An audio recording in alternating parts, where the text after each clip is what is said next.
तो आज स्टार्ट करते हैं हम लोग रोटेशनल मैकेनिक्स का कुछ इम्पोर्टेंट प्रॉब्लम। जैसे एक प्रॉब्लम इसमें बहुत इम्पोर्टेंट होता है। जैसे मान लेते हैं कि कोई रोलिंग बॉडी है। रोलिंग बॉडी किसी रफ सरफेस पे प्योर रोलिंग मोशन कैसे स्टार्ट करता है। जैसे मान लेते हैं कि कोई एक रोलिंग बॉडी है, चाहे वो स्फीयर है, सिलेंडर है, रिंग है, डिस्क है। इस तरह से ये रोलिंग मोशन में जो रोलिंग मोशन है वो अभी हो सकता है कि शुरू में स्लाइडिंग के साथ हो, और कुछ समय के बाद ये रोल करते हुए जब आगे बढ़ेगा तो प्योर रोलिंग मोशन में कन्वर्ट हो जाएगा।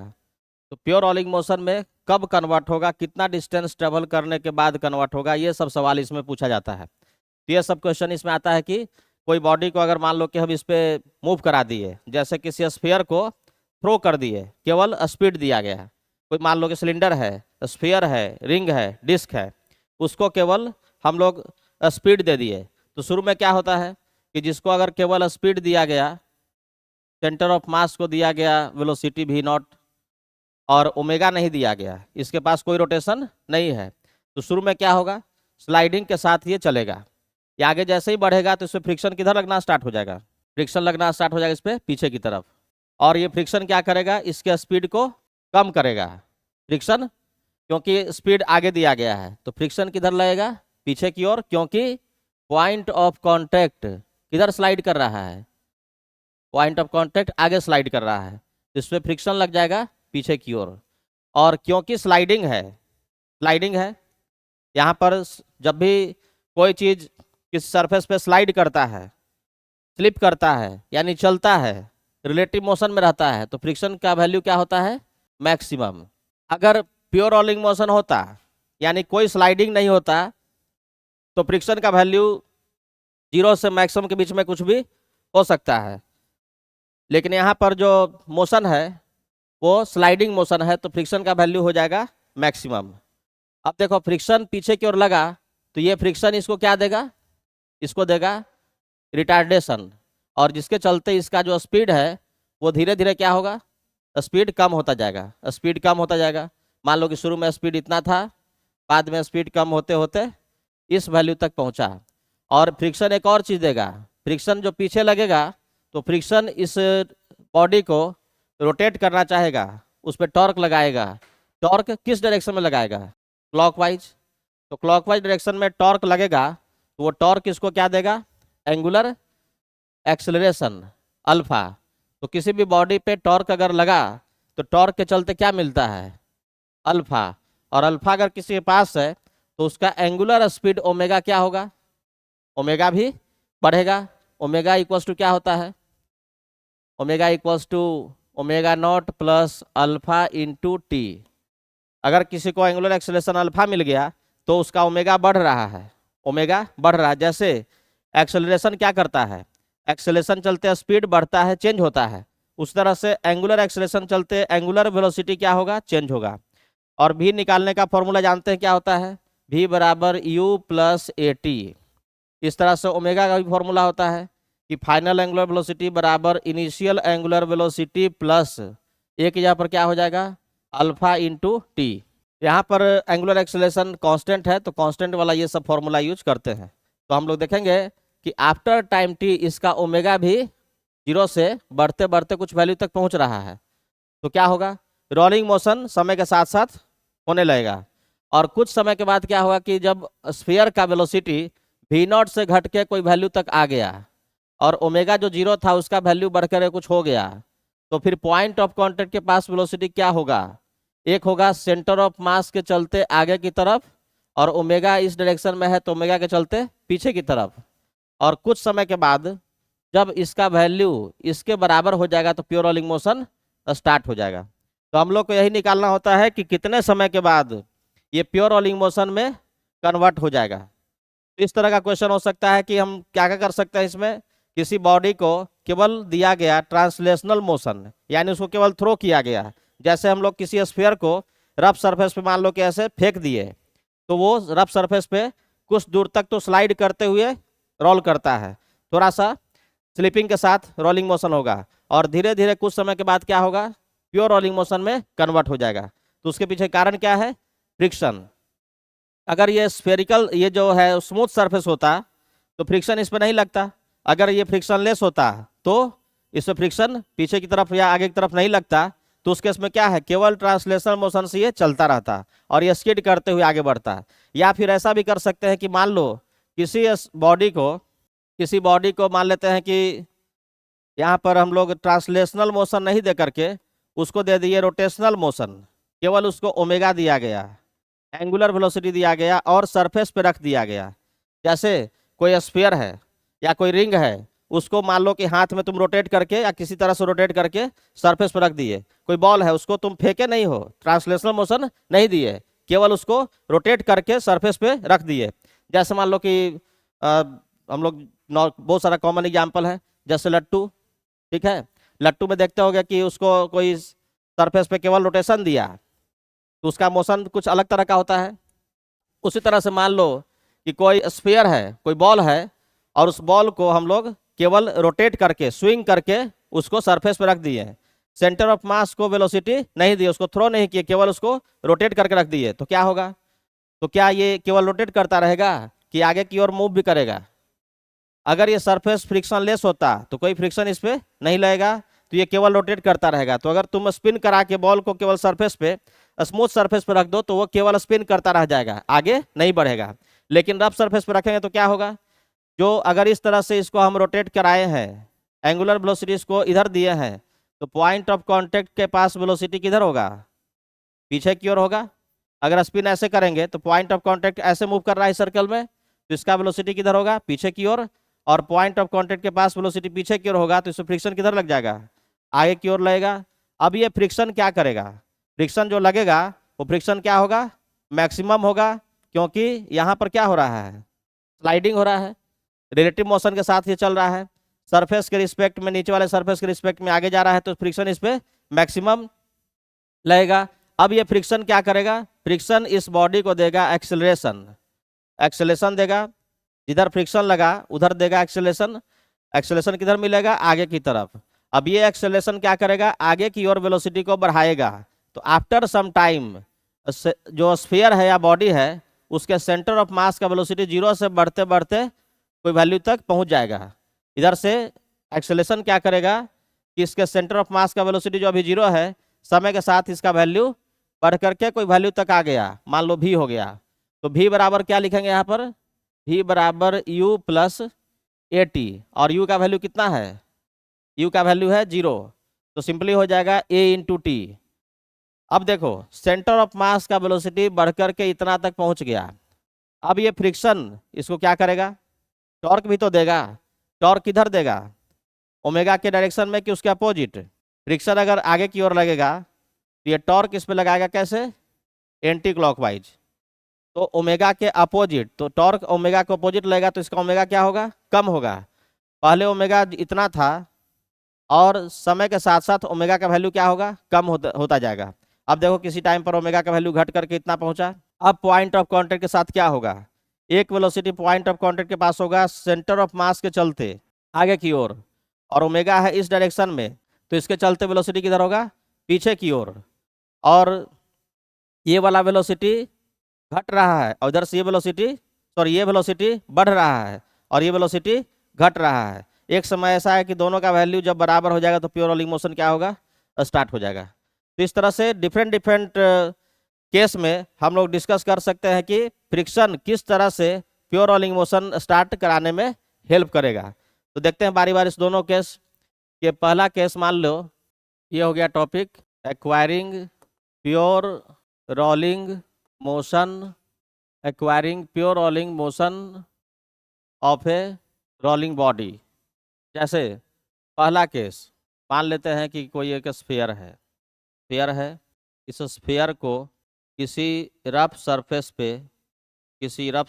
पे केवल ट्रांसलेशनल मोशन दे करके छोड़ दिया गया है। यह है रफ सरफेस। क्या देखो, मान लेते हैं कि रोलिंग बॉडी के रूप में स्फीयर, डिस्क, रिंग कुछ भी हो, इसको दिया गया केवल ट्रांसलेशनल मोशन, यानी सेंटर ऑफ मास का वेलोसिटी दिया गया है v0 और ओमेगा नहीं दिया गया है, केवल दिया गया है इसको velocity. Rolling a body is given only velocity v0 and and kept on A rough surface. Body को केवल दिया गया है वेलोसिटी v नॉट और उसको रख दिया गया है रफ सरफेस पे। हम लोग को इसमें निकालना होता है to find time taken when body starts pure rolling motion. Time taken when body starts pure rolling motion. ये केस है कि जिसमें किसी बॉडी को दिया गया है केवल वेलोसिटी, बॉडी को दिया गया है केवल वेलोसिटी, सेंटर ऑफ मास को दिया गया, प्योर ट्रांसलेशनल मोशन में है। और ये भी दिया हुआ है कि कोफिशिएंट ऑफ फ्रिक्शन सरफेस और बॉडी के बीच में म्यू दिया हुआ है। कोफिशिएंट ऑफ फ्रिक्शन गिवन है म्यू। तो कितने समय के बाद object pure rolling motion start करेगा, तो इसके पीछे हम बता चुके हैं कि कैसे प्योर रोलिंग मोशन स्टार्ट होगा। जब स्फीयर को हम केवल स्पीड देंगे तो ये स्लाइड करते हुए, स्किड करते हुए, स्लिप करते हुए सरफेस पे आगे बढ़ेगा। तो फ्रिक्शन किधर लगेगा? पीछे लगेगा, क्योंकि पूरे बॉडी के साथ साथ पॉइंट ऑफ कांटेक्ट का भी पास मोशन किधर हो जाएगा? आगे की ओर।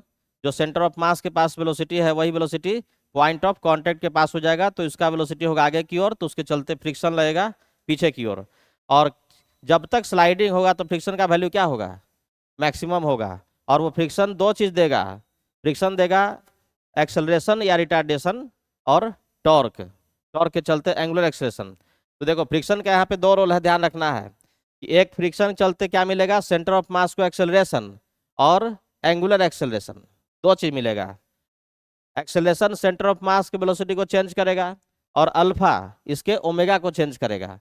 और कुछ समय के बाद जब पॉइंट ऑफ कांटेक्ट का पास वेलोसिटी जीरो हो जाएगा with respect to surface in contact, तो हम बोलेंगे कि प्योर रोलिंग मोशन स्टार्ट हो गया। तो कैसे इसको बनाएंगे, समझ में आ रहा है? तो इसमें हम लोग को निकालना होता है कि टाइम कितना लगेगा जब बॉडी प्योर रोलिंग मोशन में आ जाएगा, कितना डिस्टेंस ट्रेवल करने के बाद प्योर रोलिंग मोशन स्टार्ट हो जाएगा। तो इसको देखते हैं। कभी कभी यही पूछा सकता है कि जब ये प्योर रोलिंग मोशन स्टार्ट करेगा तो सेंटर ऑफ मास का वेलोसिटी क्या हो जाएगा, तब कैलकुलेट कर लेंगे इसको। हो गया। अब इसको देखते हैं कैसे सॉल्व करें। अब यहाँ देखो, सबसे पहला स्टार्टिंग से चलो, स्टार्टिंग से इसको दिया गया है केवल वेलोसिटी आगे की ओर, तो इसमें हर पॉइंट के पास मोशन होगा आगे की ओर। तो पॉइंट ऑफ कांटेक्ट के पास वेलोसिटी होगा आगे की ओर। इसके पास रिलेटिव मोशन या स्लाइडिंग है, स्लाइडिंग का मतलब समझ रहे हैं, रिलेटिव वेलोसिटी। तो सरफेस की तुलना में ये पॉइंट आगे जा रहा है, तो फ्रिक्शन का डायरेक्शन हो जाएगा इस पर पीछे की तरफ। तो फ्रिक्शन हो जाएगा इस पर पीछे की तरफ, फ्रिक्शन और फ्रिक्शन लगेगा मैक्सिमम फ्रिक्शन लगेगा क्योंकि स्लाइडिंग हो रहा है। और मैक्सिमम फ्रिक्शन का वैल्यू क्या होगा? एफ मैक्स इक्वल्स टू, हमेशा फॉर्मूला याद रखना है, म्यू इंटू एन। एन का वैल्यू एम जी के बराबर है, इसलिए म्यू इंटू एम जी। कभी भी डायरेक्ट तुम म्यू एम जी कर दोगे तो आदत खराब हो जाएगी, गलती होने की संभावना बढ़ जाएगी। जब भी फ्रिक्शन का मैक्सिमम वैल्यू से स्टार्ट करना है तो म्यू इंटू एन करना है। अब देखो कि एन का वैल्यू एम जी के बराबर है कि उससे अलग है, तो यहाँ पर एन का वैल्यू म्यू और एन का वैल्यू एम जी के बराबर है, क्योंकि एम जी नीचे लगेगा नॉर्मल, एम जी लगेगा यहाँ पर नीचे की तरफ, नॉर्मल ऊपर की तरफ। सेंटर ऑफ मास का पास वर्टिकल में कोई मोशन नहीं है, तो वर्टिकल में फोर्स क्या होगा? जीरो, यानी कि एम जी बराबर एन। तो एन बराबर एम जी है, तो डायरेक्ट कर देंगे फ्रिक्शन का मैक्सिमम वैल्यू बराबर म्यू एम जी। अब देखो, एक तो फ्रिक्शन लग गया, अब फ्रिक्शन देगा सेंटर ऑफ मास को एक्सेलरेशन। फ्रिक्शन किधर लग रहा है? पीछे की ओर लग रहा है, फ्रिक्शन लग रहा है पीछे की ओर, तो इस सेंटर ऑफ मास को एक्सेलरेशन किधर मिलेगा? पीछे की ओर। तो acceleration of the centre of mass, Newton second law में जो हम लोग पढ़े हैं, फोर्स बाई मास, तो फोर्स बाई मास से एक्सेलरेशन किसको मिलता है? केवल सेंटर ऑफ मास को। ये नहीं कि सब पॉइंट का एक्सेलरेशन तुमसे पूछा जाए तो किसी पॉइंट का पूछा जाए तो सीधे फोर्स से मास कर दो, गलत हो जाएगा। किसी पॉइंट का एक्सेलरेशन हमारे पास फॉर्मूला रोलिंग मोशन से ही निकलेगा। हम लोग केवल निकाल सकते हैं एक्सेलरेशन फोर्स और मास करके सेंटर ऑफ मास का। तो सेंटर ऑफ मास का एक्सेलरेशन क्या हो गया? नेट फोर्स यहाँ पर कौन है? Friction, net force by mass. तो कितना हो जाएगा? फ्रिक्शन बाई मास कितना होगा? म्यू इंटू जी, और इसका डायरेक्शन किधर होगा? बैकवर्ड डायरेक्शन में। अब ये एक्सेलरेशन क्या करेगा? सेंटर ऑफ मास के वेलोसिटी को चेंज करेगा। तो हम बता सकते हैं यहाँ से कि टाइम टी के बाद after time T centre of मास का वेलोसिटी कितना हो जाएगा। Velocity of centre of mass after time T हो गया मान लो v। After time T centre of मास का वेलोसिटी हो गया v। तो v बराबर क्या लिखेंगे, v बराबर u प्लस ए टी होता ना है, v बराबर u प्लस ए टी। तो u कितना है, u है 0, u है 0, u 0 है, u कितना है v नॉट। जो ध्यान से v बराबर u प्लस ए टी, तो इनिशियल वेलोसिटी स्फीयर के पास कितना है v नॉट है। u का वैल्यू पुट करेंगे v नॉट, आगे की ओर है तो इसको प्लस माने हैं, एक्सलेशन को क्या मानेंगे माइनस मानेंगे। तो ए का वैल्यू माइनस से पुट करें तो minus mu G into T. ये समझ में आया सबको। ये हो गया v बराबर आफ्टर टाइम टी इसका वेलोसिटी हो गया v not minus mu G T. एक इक्वेशन तो यहाँ से मिल गया। ये जब भी रहेगा कि प्योर रोलिंग एक्वायर कोई कर रहा है, टाइम निकालना है, डिस्टेंस निकालना है, तो पहला तुम यही काम करो कि फ्रिक्शन किधर लगा ये दिखा दो।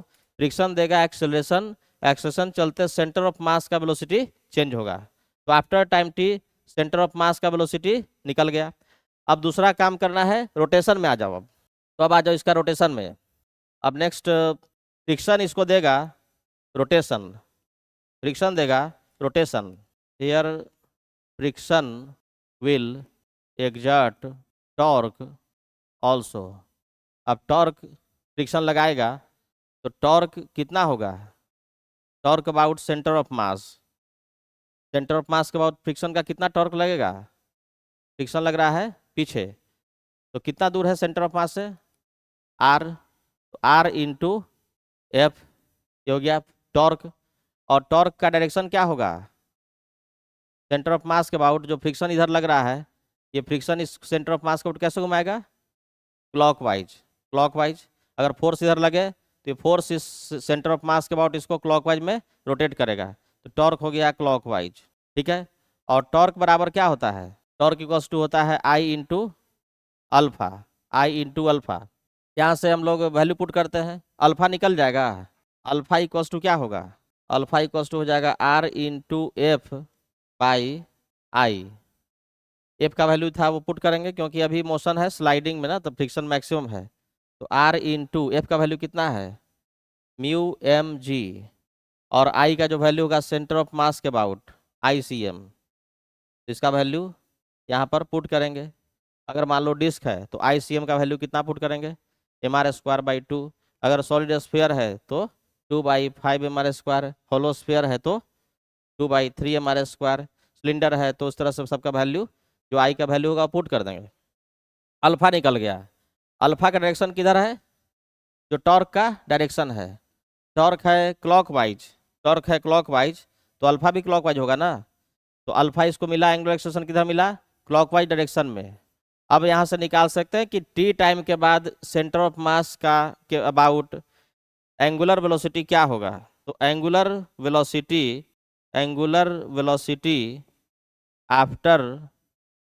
आफ्टर टाइम टी कैसे मिलेगा। जैसे वेलोसिटी निकालने का फॉर्मूला क्या है, v बराबर u plus A T, v बराबर u प्लस ए टी। इसी फॉर्मूला को हम लोग ओमेगा के लिए यूज करेंगे कि ओमेगा बराबर omega naught plus alpha T. तो यहाँ पर एंगुलर वेलोसिटी ओमेगा निकलेगा, तो ओमेगा बराबर omega naught plus alpha into T. Omega naught कितना है, नहीं ओमेगा नॉट का जो वैल्यू है मतलब इनिशियल एंगुलर वेलोसिटी कितना है, सेंटर ऑफ मास के पास ये वेलोसिटी है कौन सा, लीनियर है वेलोसिटी v नॉट। यहाँ पर पूछा जा रहा एंगुलर ओमेगा, तो ओमेगा तो है ही नहीं ना। शुरू में क्वेश्चन में क्या था कि object is given only velocity to its centre of mass, object को केवल वेलोसिटी दिया गया, कोई ओमेगा नहीं मिला। तो ओमेगा नॉट का वैल्यू क्या है 0 है। यहाँ पर उसको केवल थ्रो किए थे, ओमेगा मिला ही नहीं था, तो इनिशियल ओमेगा 0 है। तो यहाँ पर ओमेगा नॉट का वैल्यू है, ओमेगा नॉट का मतलब क्या है इनिशियल वेलोसिटी, तो यहाँ पर वैल्यू पुट करेंगे। इनिशियल वेलोसिटी का वैल्यू है 0, इनिशियल एंगुलर वेलोसिटी, और अल्फा का वैल्यू क्या आया है R mu M G by I C M और इंटू टी। ये आ गया दूसरा इक्वेशन। अब ध्यान से देखो फिर से एक बार। हम लोग को मिल चुका है दो चीज। एक मिला है after time T centre of मास का वेलोसिटी मिल गया, ये इक्वेशन 1।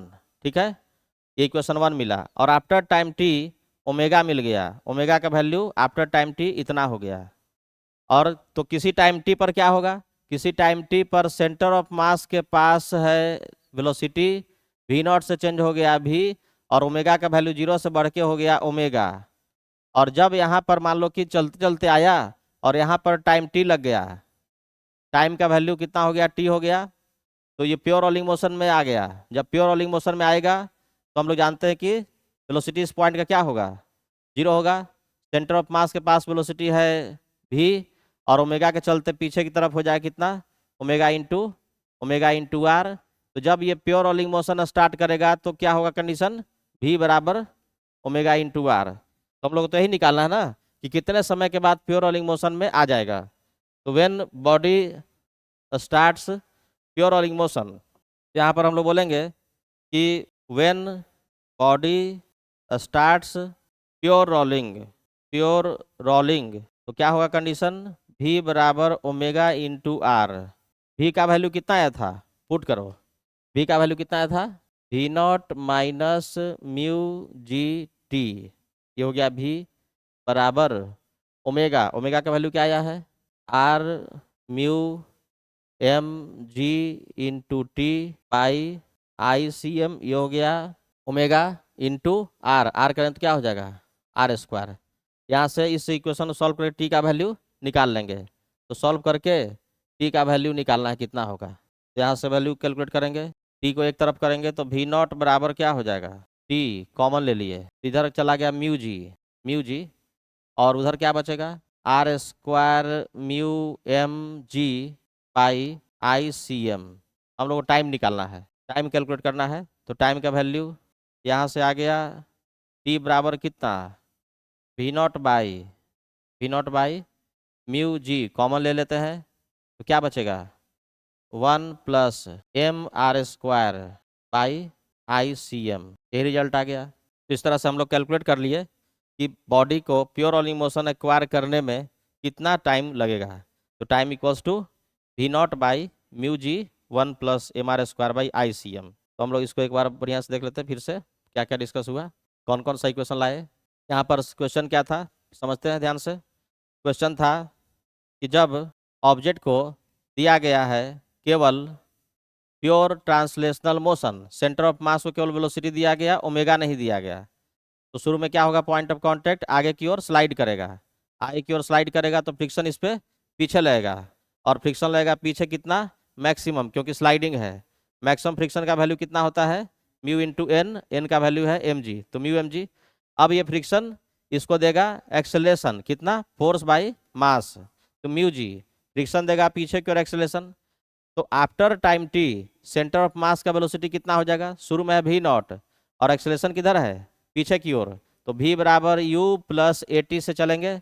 u का वैल्यू है वी नॉट, ए का वैल्यू माइनस में है माइनस म्यू जी और इंटू टी, इससे निकाल लिए वेलोसिटी, पहला इक्वेशन। अब ओमेगा निकालना है, हमको क्या करना है, टी टाइम पे भी निकालो, टी टाइम पे ओमेगा निकालो, और प्योर रोलिंग के लिए क्या कंडीशन अप्लाई करेंगे, v बराबर ओमेगा इंटू आर। अब देखो ओमेगा के लिए क्या करना है कि फ्रिक्शन कितना टॉर्क देगा, तो फ्रिक्शन चलते टॉर्क बराबर होगा आर इंटू एफ, और टॉर्क बराबर होता है आई इंटू अल्फा। तो यहाँ से अल्फा मिल गया, अल्फा का वैल्यू निकल गया, अल्फा मिल गया। तो आफ्टर टाइम टी ओमेगा कितना होगा, ओमेगा के लिए वही फॉर्मूला है कि ओमेगा बराबर omega naught plus alpha T. तो ओमेगा नॉट तो 0 है, तो आफ्टर टाइम टी ओमेगा मिल गया। और जब प्योर रोलिंग मोशन स्टार्ट होगा तो कंडीशन अप्लाई करना है कि v बराबर ओमेगा इंटू आर, v बराबर ओमेगा इंटू आर करके टी का वैल्यू कैलकुलेट करेंगे। एक बार इसको नोट कर लो, पूरा दिख रहा है सबको, कहीं डाउट होगा तो उसको फिर डिस्कस करते हैं। रिकॉर्डिंग का लिंक भी मिल जाएगा सबको, रिकॉर्ड कर दे रहे हैं। किसी को डाउट है तो बोलो, कहीं पर कन्फ्यूजन कुछ लग रहा है, समझ में आया, हल्का हल्का आया, अच्छा फिर ऐसा ही सवाल लिख कर आ रहे हैं। इस रिजल्ट को देख के बता सकता है कोई कि किसको समय ज़्यादा लगेगा प्योर रोलिंग मोशन स्टार्ट करने में? जैसे मान लो कि तुम हॉलो स्फीयर और सॉलिड स्फीयर, दो एग्जाम्पल लो। तो हॉलो स्फीयर और सॉलिड स्फीयर को अगर तुम सेम स्पीड दे दो, सेम स्पीड, और उसको सरफेस पे छोड़ दो, तो कौन पहले प्योर रोलिंग मोशन में आ जाएगा? कौन पहले प्योर रोलिंग मोशन स्टार्ट कर देगा? हाँ, और जेंटल में ही इसी केस में यहाँ तो बॉडी कुछ भी ले सकते हैं ना। तो मान लो कि तुम थ्रो किए हो एक साथ हॉलो स्फीयर को और सॉलिड स्फीयर को सेम स्पीड के साथ, तो किसको समय कम लगेगा? कौन पहले प्योर रोलिंग मोशन में आ जाएगा? तो इस रिजल्ट को देखो, जिसका आई ज़्यादा होगा, जिसका आई ज़्यादा होगा, तो ये टर्म, जिसका आई ज़्यादा होगा, ये टर्म उसके लिए क्या हो जाएगा? छोटा। और निचला टर्म छोटा हो तो टाइम क्या होगा? बड़ा। जिसका आई ज़्यादा होगा उसका समय भी क्या होगा? ज़्यादा होगा। यहाँ देखो, रिजल्ट ये है, नीचे में क्या है? आई सी एम। आई का वैल्यू ज़्यादा होगा तो ये टर्म क्या होगा? छोटा हो जाएगा।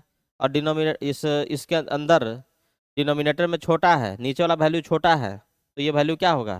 ज़्यादा हो जाएगा। तो आई ज़्यादा तो टाइम ज़्यादा है। तो जिसका मोमेंट ऑफ इनर्शिया ज़्यादा हो गया तो उसको समय भी ज़्यादा लगेगा। सॉलिड स्फीयर का मोमेंट ऑफ इनर्शिया कम है तो उसको समय कम लगेगा। तो सॉलिड स्फीयर सबसे पहले रोलिंग मोशन में आ जाएगा, प्योर रोलिंग में। और होलो स्फीयर कुछ समय के बाद और ज़्यादा समय लेगा। और रिंग अगर हम रखते तो रिंग और ज़्यादा समय लेगा। सबसे अधिक मोमेंट ऑफ इनर्शिया किसका होता है? रिंग का होता है। तो रिंग को अगर थ्रो करते तो रिंग ज़्यादा डिस्टेंस या ज़्यादा समय ले करके प्योर रोलिंग मोशन में आएगा। और सॉलिड स्फीयर कम समय में ही प्योर रोलिंग मोशन में आ जाएगा। इसको हम ऐसे भी समझ सकते हैं, मोमेंट ऑफ इनर्शिया के कॉन्सेप्ट से समझ सकते हैं कि जिसका मोमेंट ऑफ इनर्शिया ज़्यादा है उसका टाइम ज़्यादा लग रहा है। जिसका मोमेंट ऑफ इनर्शिया ज़्यादा है वो चेंज को क्या करेगा? ज़्यादा रजिस्ट करेगा। चेंज होने में वो ज़्यादा प्रॉब्लम क्रिएट करेगा। तो प्योर रोलिंग मोशन में आने में ज़्यादा रजिस्ट कौन करेगा? जिसका मोमेंट ऑफ इनर्शिया ज़्यादा होगा। सॉलिड स्फीयर का मोमेंट ऑफ इनर्शिया सबसे कम है तो वो कम रजिस्ट करेगा, वो पहले ही प्योर रोलिंग में आ जाएगा। और रिंग का मोमेंट ऑफ इनर्शिया सबसे ज़्यादा है तो सबसे ज़्यादा रजिस्ट करेगा, तो उसका समय भी क्या होगा? सबसे ज़्यादा लगेगा। कभी कभी पूछा जाता है कि एक रफ सरफेस पे एक साथ रिंग मान लो कि डिस्क और हॉलो स्फीयर, इन तीनों को सेम स्पीड के साथ सरफेस पे थ्रो किया गया, सेम स्पीड के साथ सरफेस पे थ्रो किया गया, सबसे पहले कौन इसमें प्योर रोलिंग मोशन एक्वायर कर लेगा? Hollow sphere. इसका कितना होता है? 2/3 mr²। इसका mr²/2। सबसे अधिक मोमेंट ऑफ इनर्शिया इसका है, ये डिस्क से ज़्यादा है ना। 2/3 mr², डिस्क से ज़्यादा है। इसका mr²/2 0.5। तो इसका मोमेंट ऑफ इनर्शिया सबसे कम है, इसका है mr²। तो mr² में 1 हुआ, ये 0.5 हुआ, और ये 0.66 हुआ।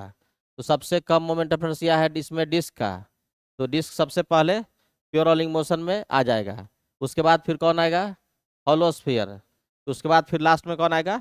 रिंग। तो इस रिजल्ट को मोमेंट ऑफ इनर्शिया से रिलेट करके याद रखना, क्योंकि एग्जाम में ऑब्जेक्टिव क्वेश्चन पूछा जाता है इसी तरह का कि रिंग, डिस्क, हॉलो स्फीयर को एक साथ प्योर ट्रांसलेशनल मोशन दिया गया तो कौन पहले, कौन सबसे बाद में प्योर रोलिंग मोशन एक्वायर करेगा। अब देखो, टाइम निकल चुका है, कितना समय हुआ, इतने समय में डिस्टेंस कितना ट्रेवल हो जाएगा ये भी हम लोग निकाल सकते हैं। कितना डिस्टेंस ट्रेवल करने के बाद प्योर रोलिंग मोशन स्टार्ट करेगा। इसमें जो एक्सेलरेशन है वो एक्सेलरेशन क्या है? कांस्टेंट है कि वेरिएबल है? एक्सेलरेशन जो आया था ये निकाले थे, ए का वैल्यू कांस्टेंट है ना, ए का वैल्यू कांस्टेंट है, ए का वैल्यू म्यू जी। और इतना टाइम निकल चुका है, एक्सेलरेशन पता है, टाइम पता है। एक्सेलरेशन एक्सेलरेशन टाइम और इनिशियल वेलोसिटी पता है, तो हम लोग डिस्टेंस ट्रेवल निकाल सकते हैं। एस बराबर क्या फॉर्मूला यूज करेंगे? ut plus half a t², ये फॉर्मूला यूज करेंगे तो हम लोग बता सकते हैं कि कितना डिस्टेंस ट्रेवल करके प्योर रोलिंग मोशन में आएगा। चलो अब ऐसा ही एक और एग्जाम्पल से देखते हैं, क्योंकि इसमें कुछ चीज़ हो सकता है कि नहीं समझ में आया हो। एक और एग्जाम्पल से समझते हैं। मान लेते हैं कि स्फीयर को इस बार जो है रोटेशन केवल दिया गया, केवल स्फीयर को एंगुलर वेलोसिटी दे करके सरफेस पे रख दिया गया ओमेगा नॉट। समझ गए? जैसे कोई बॉल है, बॉल को हम लोग केवल उसका स्पिन करा रहे हैं, स्पिन करा के सरफेस पर रख दिए। ऐसा नहीं कि उसको थ्रो भी किए और स्पिन भी कराए। जो कि क्रिकेटर सब, बॉलर सब क्या करता है, बॉल को हाथ में स्पिन करा के दे देता है एंगुलर स्पीड, और थ्रो भी करता है तो सेंटर ऑफ मास को क्या देता है, वेलोसिटी, लीनियर वेलोसिटी। तो हम लोग इसको केवल स्पिन करा के यहाँ पे रख दिया। कोई डिस्क मान लो कि है, और डिस्क को यहाँ से रोटेट करके रख दिया गया। जैसे फैन है, फैन अभी केवल क्या है, रोटेशन कर रहा है। उसी फैन को अगर मान लो कि रोटेट करते हुए कि सरफेस पर रख दे तो केवल क्या होगा, रोटेशन करेगा। वही चीज़ यहाँ पर है कि हम स्फीयर को, सिलेंडर को या डिस्क को केवल रोटेट करके सरफेस पे रख दिए, तो रोटेट करके सरफेस पे रखें तो क्या होगा, वो फिर प्योर रोलिंग मोशन कुछ समय के बाद स्टार्ट करेगा। कैसे करेगा प्योर रोलिंग मोशन में, कैसे वो आएगा, देखो यहाँ पर इसको दिया गया initial angular speed omega naught. तो point of contact, center of mass को कोई स्पीड नहीं मिला, रेस्ट में है, केवल इसको ओमेगा मिला। तो पॉइंट ऑफ कांटेक्ट का वेलोसिटी किधर मिलेगा, पीछे मिलेगा, क्योंकि ये सर्कल में ऐसे घूम रहा है। तो पॉइंट ऑफ कांटेक्ट पीछे की तरफ अलोंग टेंजेंट जाएगा ऐसे। तो वेलोसिटी इसके पास है पीछे की ओर, तो इस पर फ्रिक्शन किधर लग जाएगा, फ्रिक्शन इस पर लग जाएगा आगे की तरफ, फ्रिक्शन इस पर लग गया आगे की तरफ। और फ्रिक्शन लगेगा तो वो क्या लगेगा, मैक्सिमम, क्योंकि यहाँ पर क्या है, स्लाइडिंग है, पॉइंट ऑफ कांटेक्ट पीछे जा रहा है विथ स्लाइड करते हुए। तो यहाँ पे कौन सा स्लाइडिंग है, बैकवर्ड स्लिपिंग है, बैकवर्ड स्लिपिंग है, फ्रिक्शन इस पे आगे लगेगा। स्लिपिंग जब भी होगा तो फ्रिक्शन क्या होगा, मैक्सिमम, और मैक्सिमम फ्रिक्शन कितना हो जाएगा, म्यू इंटू एन, एन का वैल्यू है mg। ये हो गया। अब ये फ्रिक्शन इस स्फीयर को क्या करेगा, आगे की ओर एक्सेलरेशन देगा। एक्सेलरेशन ऑफ सेंटर ऑफ मास कितना मिलेगा, फोर्स बाय मास। तो फोर्स बाय मास करें तो कितना बचेगा, म्यू जी। और डायरेक्शन किधर एक्सेलरेशन का है, आगे है। अब ये एक्सेलरेशन मिल गया, एक्सेलरेशन आगे की ओर है, समझ में आया। अब इस एक्सेलरेशन चलते सेंटर ऑफ मास को क्या मिलेगा, या मान लो कि ये स्फीयर कुछ समय के बाद यहाँ पहुँच गया, तो सेंटर ऑफ मास को वेलोसिटी मिल गया, भी मिला। तो भी निकालने का फॉर्मूला क्या है, आफ्टर टाइम टी भी बराबर क्या होगा, यू, यू कितना है 0, यू प्लस ए का वैल्यू कितना है, म्यू जी। भी बराबर you plus A into T. ये हो गया एक इक्वेशन, पहला इक्वेशन मिल गया ना भी का। ये था कब, जब टाइम था 0, और ये हो गया कब, जब टाइम हो गया टी। तो एक इक्वेशन तो ट्रांसलेशन के लिए लिख लिए। अब आ जाओ रोटेशन पे, अब ओमेगा निकालना है। तो ओमेगा निकालने के लिए क्या निकालेंगे, पहले टॉर्क। टॉर्क इक्वल्स टू कितना होगा, torque equals to force into distance. Torque किसके अबाउट, सेंटर ऑफ मास के अबाउट। तो टॉर्क बराबर फोर्स इंटू परपेंडिकुलर डिस्टेंस, ठीक है। अब टॉर्क क्या देगा, अल्फा। टॉर्क इक्वल्स टू क्या होता है, अल्फा, आई अल्फा। टॉर्क बराबर आई अल्फा, तो आई अल्फा बराबर कितना है, फ्रिक्शन कितना है, mu M G, mu M G into R. यहाँ से एंगुलर एक्सेलरेशन अल्फा मिल जाएगा, अल्फा इक्वल्स टू क्या होगा, mu M G into R by I. अब आफ्टर टाइम टी इसका एंगुलर वेलोसिटी हो गया ओमेगा। एंगुलर वेलोसिटी किधर होगा, किस डायरेक्शन में, हाँ टॉर्क देखो किधर लगेगा, फ्रिक्शन आगे लगा है, तो टॉर्क का डायरेक्शन क्या होगा इसमें, एंटी क्लॉकवाइज होगा टॉर्क। टॉर्क होगा एंटी क्लॉकवाइज डायरेक्शन में। तो अल्फा भी किधर मिलेगा, एंटी क्लॉकवाइज डायरेक्शन में। तो ओमेगा है जिधर, अल्फा उसके क्या है, अपोजिट। तो आफ्टर टाइम टी ओमेगा का वैल्यू क्या हो जाएगा, ओमेगा बराबर omega naught plus alpha into T, ये होता है। तो टी टाइम के बाद ओमेगा का वैल्यू क्या होगा, ओमेगा नॉट कितना है, ओमेगा नॉट है, ओमेगा नॉट है प्लस है ओमेगा नॉट। अल्फा अपोजिट में है तो क्या यहाँ होगा, माइनस। और अल्फा का वैल्यू क्या कितना आया है, mu M G into R by I into T. ये आ गया दूसरा इक्वेशन।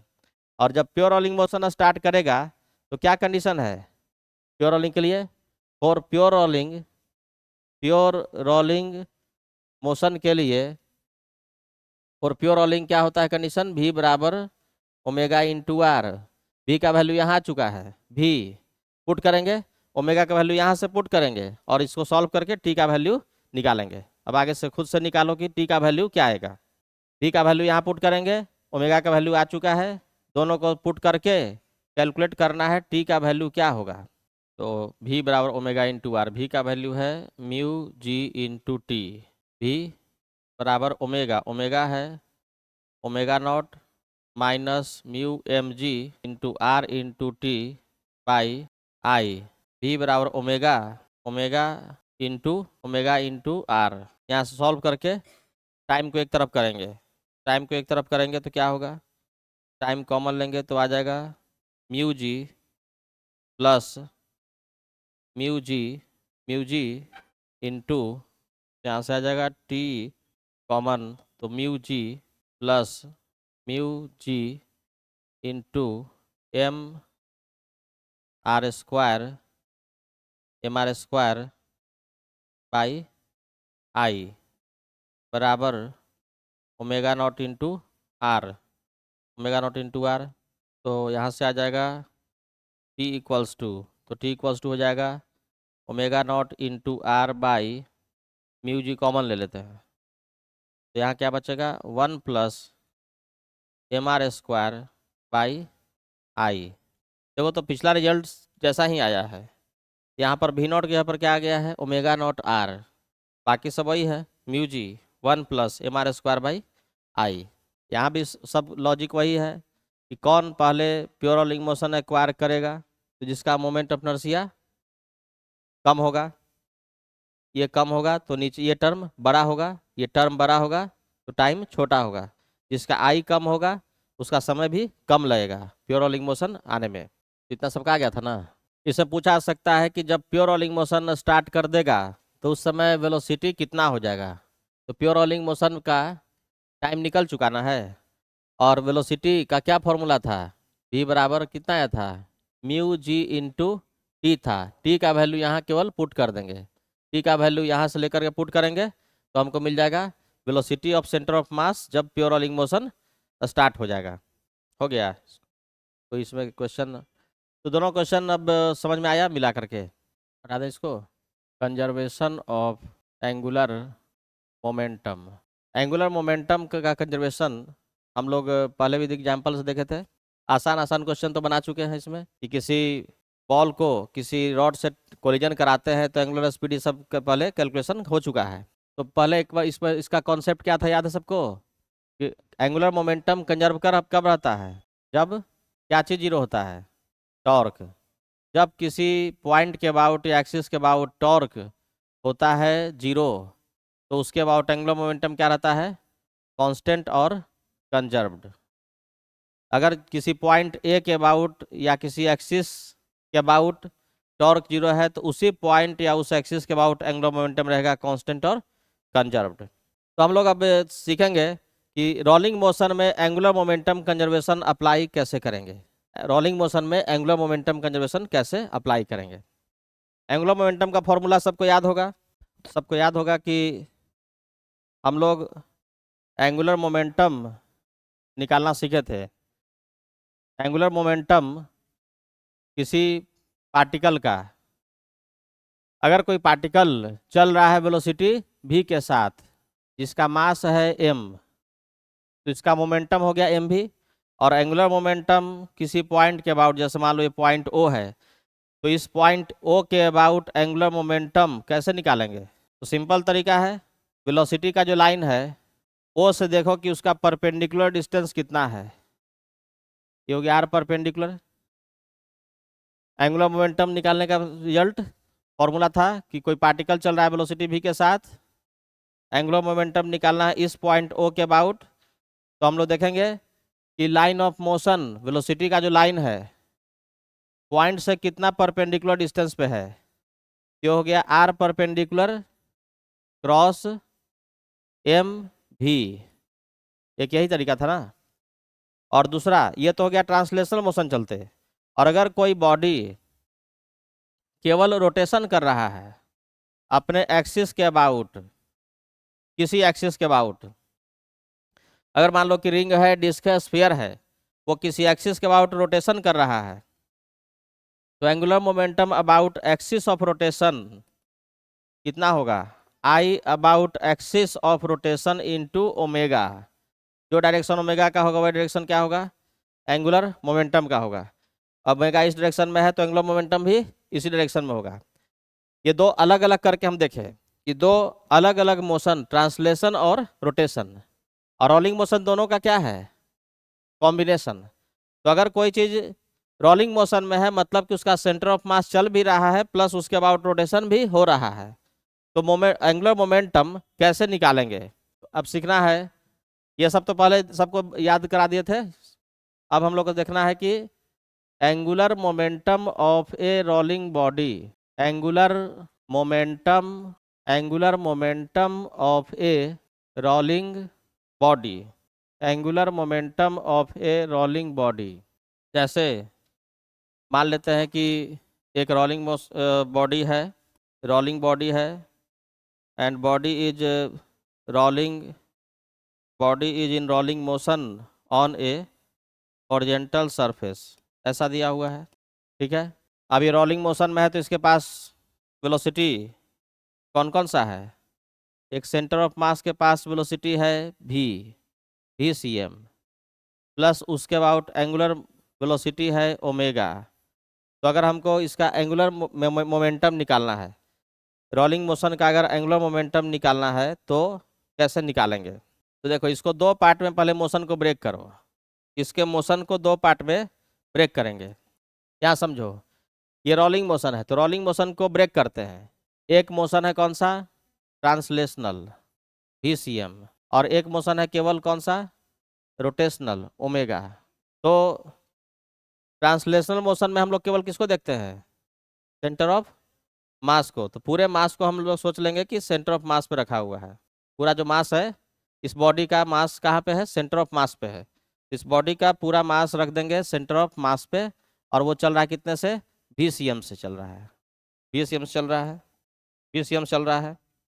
अब मान लो कि कोई भी पॉइंट है, पॉइंट ऑफ कांटेक्ट, सेंटर, बाहर में कहीं भी कोई भी पॉइंट, मान लो ए पॉइंट है, तो angular momentum about any point A कैसे निकालेंगे, या इसको हम बोलते हैं अबाउट एनी पॉइंट पी कैसे निकालेंगे, angular momentum about any point P.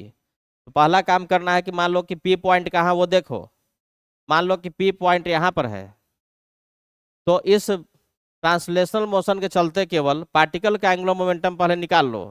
तो एंगुलर मोमेंटम पॉइंट पी के अबाउट कैसे निकालते हैं किसी पार्टिकल का, तो हम लोग देखते हैं लाइन ऑफ मोशन से पॉइंट पी का परपेंडिकुलर डिस्टेंस, तो ये हो जाएगा आर परपेंडिकुलर।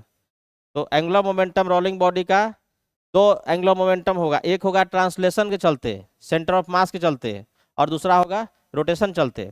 तो सेंटर ऑफ मास चलते होगा तो पूरा का पूरा मास को एक पार्टिकल बना दो, सेंटर ऑफ मास पर रख दो। अब ये पार्टिकल चल रहा है, जिस पॉइंट के अबाउट बोला गया तो उसका एंगुलर मोमेंटम निकाल दो। तो पार्टिकल का एंगुलर मोमेंटम कैसे निकालते हैं, आर परपेंडिकुलर क्रॉस क्या लिखते हैं, m इंटू VCM, एक टर्म मिल गया। ये तो हो गया ट्रांसलेशन चलते। अब बच गया कौन सा, रोटेशन। रोटेशन चलते पॉइंट नहीं देखना है, पॉइंट नहीं देखना है, केवल सेंटर ऑफ मास के अबाउट रोटेशन समझना है। तो सेंटर ऑफ मास के अबाउट एंगुलर मोमेंटम कितना इसका होगा, ICM इंटू ओमेगा। तो अगला टर्म हो जाएगा, नेक्स्ट टर्म हो जाएगा ICM इंटू ओमेगा। तो नेक्स्ट टर्म हो जाएगा ICM इंटू ओमेगा। देख लो, तो सिंपल सा याद करो कि एंगुलर मोमेंटम अगर निकालते हैं हम लोग किसी रोलिंग बॉडी का, तो केवल ये टर्म सब में चेंज होगा, पॉइंट चेंज करेंगे ये टर्म चेंज हो सकता है, लेकिन ये टर्म सब में क्या होगा, कॉमन होगा। तो एंगुलर मोमेंटम निकालने के लिए हम लोग रोलिंग बॉडी का क्या करेंगे कि रोलिंग मोशन को दो पार्ट में ब्रेक करेंगे, ट्रांसलेशनल मोशन और रोटेशनल मोशन। पूरा का पूरा मास को सेंटर ऑफ मास पे रख करके सोचेंगे कि ये केवल चलता, तो इसके पास एंगुलर मोमेंटम पॉइंट पी के अबाउट कितना होगा वो निकाल लेंगे। ठीक है, अगला इसका एंगुलर मोमेंटम हो गया। अब रोटेशन चलते, तो पॉइंट कहीं भी अब उससे कोई मतलब नहीं है, इरेस्पेक्टिव ऑफ द पॉइंट। अब हमको केवल देखना है angular momentum about centre of मास, की ये केवल रोटेशन में है, सेंटर ऑफ मास के अबाउट घूम रहा है, तो कितना होगा ICM इंटू ओमेगा। तो ये वाला टर्म हो गया ड्यू टू ट्रांसलेशन, ये टर्म हो गया ड्यू टू रोटेशन। ये देखो कि इसका कोई पॉइंट से मतलब है, पॉइंट से कोई मतलब नहीं है। पॉइंट हम यहाँ बोल दें, सेंटर ऑफ मास बोल दें, कहीं बोल दें, ये टर्म सब जगह फिक्स्ड है। केवल चेंज क्या होगा, ये वाला चेंज होगा।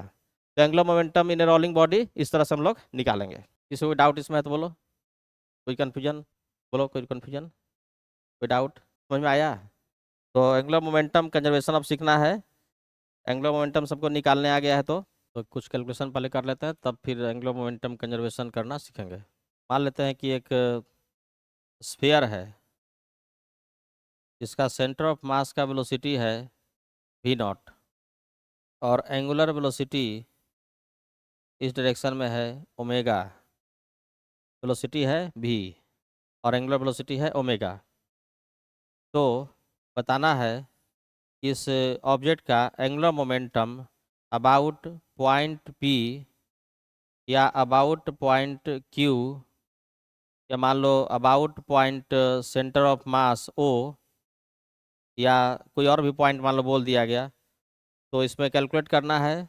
इसका दिया हुआ है कि मास m है, रेडियस r है, मास m रेडियस r, कैलकुलेट करना है एंगुलर मोमेंटम अबाउट P कितना होगा, angular momentum about point Q कितना होगा, angular momentum about point O कितना होगा।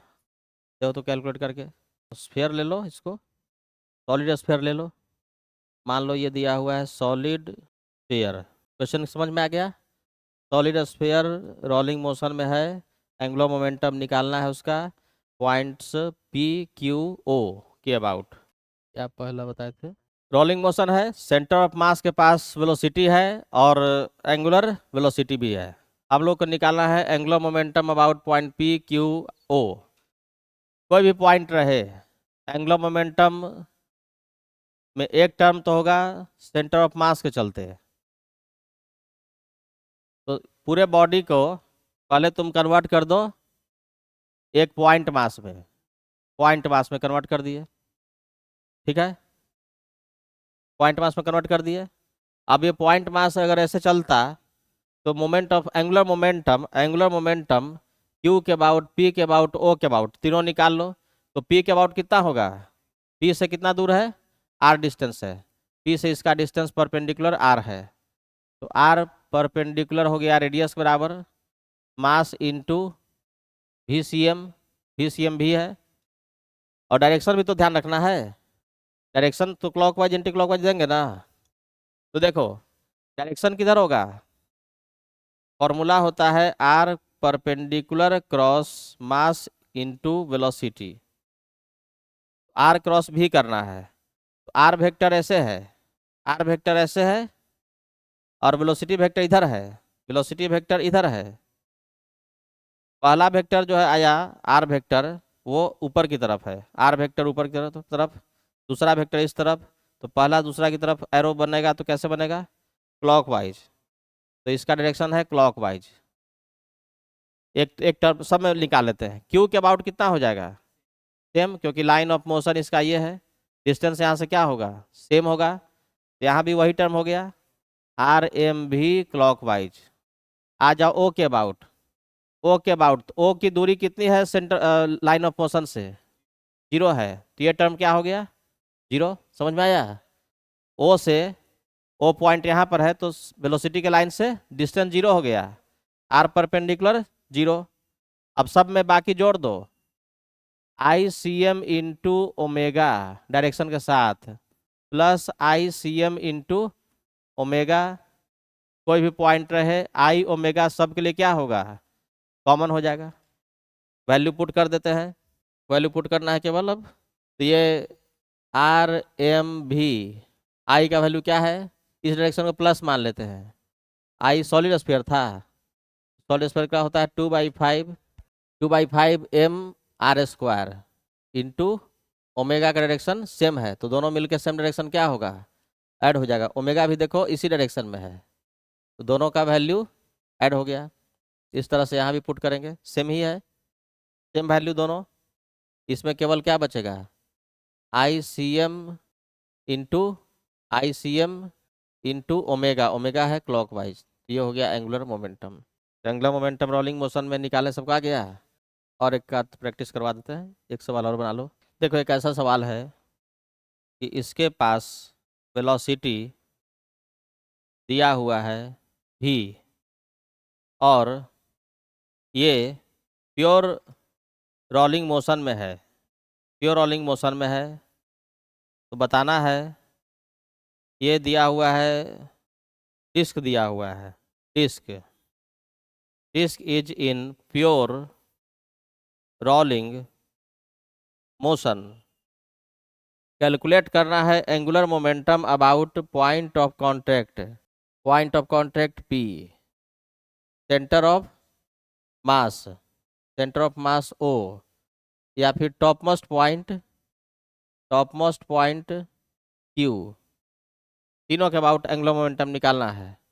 Angular momentum about point P, angular momentum about point O, angular momentum about point Q, कितना होगा देखो कितना होगा। इस बार प्योर रोलिंग मोशन में है तो ओमेगा देने की जरूरत है, ओमेगा तो तुम उससे निकाल ही लोगे कि प्योर रोलिंग के लिए भी ओमेगा क्या होना चाहिए, भी बराबर ओमेगा इंटू आर, भी बराबर ओमेगा इंटू आर। तो यहाँ पे हम लोग को कैलकुलेट करना है angular momentum about point P, angular momentum about point P, तो पी के अबाउट एंगुलर मोमेंटम निकालना है। सबसे पहला काम क्या करेंगे, सबसे पहले तो पूरे बॉडी के मास को कहाँ पे सोचना है, उसके सेंटर ऑफ मास पे रखना है।